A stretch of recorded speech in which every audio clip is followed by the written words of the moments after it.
इतिहास साक्षी छ। नेपालमा अहिलेसम्म भएका ठूला परिवर्तनहरूमा भारतको सबैभन्दा ठूलो हात रहँदै आएको छ। भारतले राणाकालदेखि नै नेपालमाथि हस्तक्षेप गर्दै आइरहेको छ र कुनै बेला त नेपालका प्रत्येक राजनीतिक गतिविधिहरूमा भारतको यति ठूलो चासो हुन्थ्यो कि मानव नेपाल भारतकै एउटा प्रदेश हो। तर किन एउटा स्वतन्त्र र स्वाभिमानी राष्ट्रप्रति भारतले सधैँ गिद्धे दृष्टि लगाउँछ? के भारतले छिमेकी राष्ट्र भएकै कारण नेपालमा आफ्नो प्रभाव विस्तार गर्न त आँटेको छैन? आउनुहोस् आजको भिडियोमा छोटकरीमा जान्ने कोसिस गरौँ।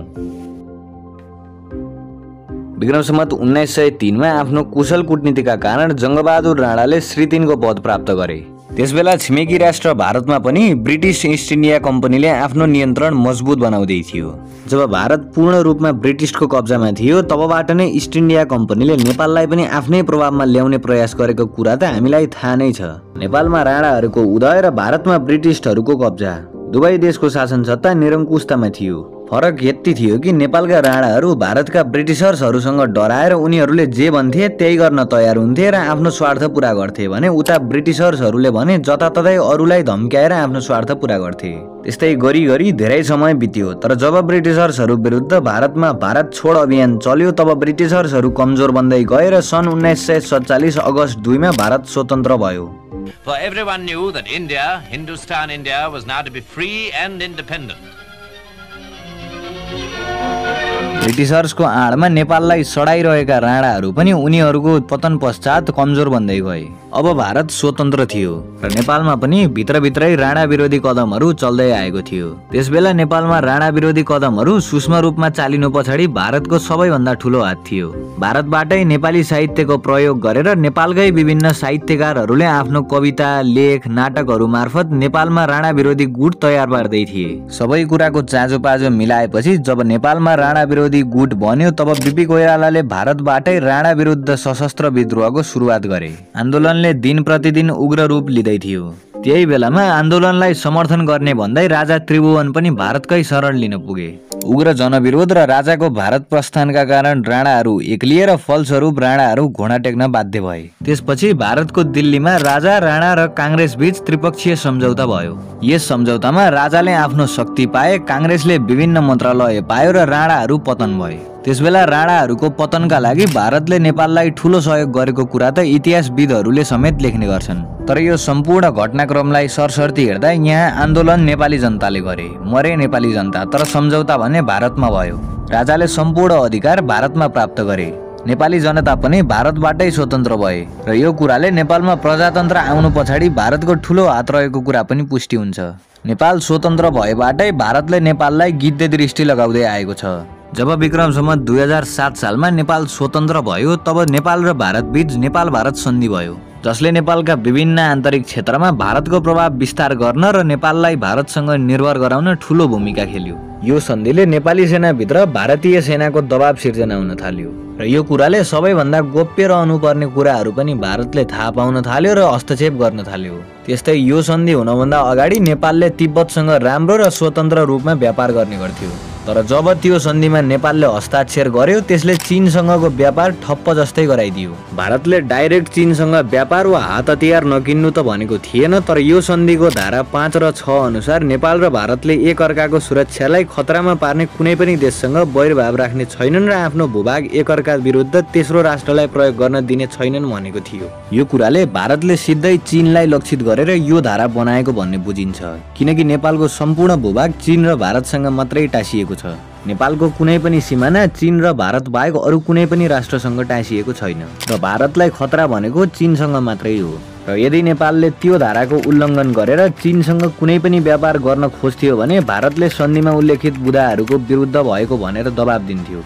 यही कुराले नै नेपाललाई चीनसँग अगाडि बढ्न दिएन। फलस्वरूप नेपालमा भारतको एकाधिकार बढ्न थाल्यो। त्यसपछि भारतले एकाएक नेपाललाई कमजोर बनाउने रणनीति बनायो। सबैभन्दा पहिला त भारतले नेपालको मन्त्री परिषदको बैठकमा एउटा भारतीय सल्लाहकार रहनुपर्ने व्यवस्था मिलायो। त्यसपछि नेपाल र चीन बीचको सीमा क्षेत्रमा भारतीय सेनाको क्याम्प राखियो। यो कुराले नेपाल र चीन बीचको कूटनीतिक सम्बन्धमा पनि चिसोपन ल्यायो र विश्व सामु नेपाल भारतकै एउटा अंश हो भन्ने सन्देश गयो।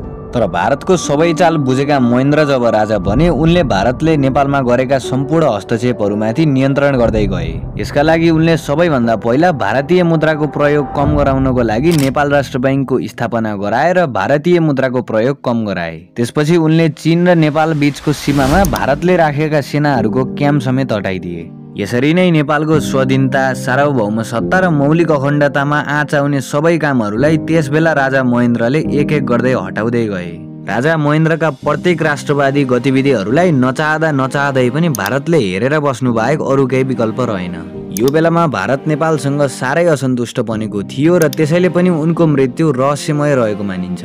उनको मृत्युपछि पनि भारतले नेपाललाई हस्तक्षेप गर्न भने छाडेन। विक्रम सम्वत 2032 सालमा जब राजा वीरेन्द्रले नेपाललाई पनि शान्ति क्षेत्र घोषणा गरिनुपर्छ भनेर जब विश्व सामु प्रस्ताव राखे तब उक्त प्रस्ताव सदाका लागि भारतले नै रोक्यो। संसद तथा राप्रपाका प्रभावशाली नेता ज्ञानेन्द्र साईका अनुसार राजा वीरेन्द्रले राखेको प्रस्ताव विश्वको 130 वटा राष्ट्रहरूले स्वीकार गरे तर भारत र रुसले उक्त प्रस्ताव स्वीकार गरेनन्। नेपालकै छिमेकी राष्ट्र भारतले अस्वीकार गरेको उक्त प्रस्ताव के कारणले अस्वीकार गरेको भनेर राष्ट्रसङ्घले भारतसँग कारण माग्यो।